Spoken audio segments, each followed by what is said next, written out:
આગળ વાત કરીએ મહેસાણા જિલ્લાના ખેરાલુ તાલુકાના ડભોડા ગામમાં આવેલી દૂધ ઉત્પાદક સહકારી મંડળીમાં નાણાકીય ઉચાપતનો મામલો સામે આવ્યો, જ્યાં મંડળીમાં ટેસ્ટર તરીકે ફરજ બજાવતા રેવાજી વાલાજી નામના વ્યક્તિ દ્વારા છેલ્લા કેટલાક વર્ષો દરમિયાન આ ગેરરીતિ આચરવામાં આવ્યા હોવાનું સામે આવ્યું।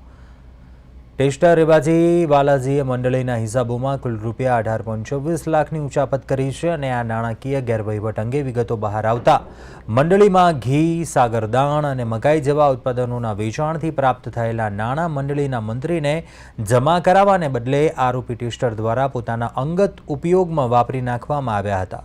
આ સમગ્ર મામલે મંડળીના સંચાલકો દ્વારા ખેરાલુ પોલીસ સ્ટેશનમાં ટેસ્ટર રેવાજી વાલાજી વિરુદ્ધ ફરિયાદ નોંધાવાઈ છે। પોલીસે આ ફરિયાદને આધારે વધુ તપાસ હાથ ધરી છે।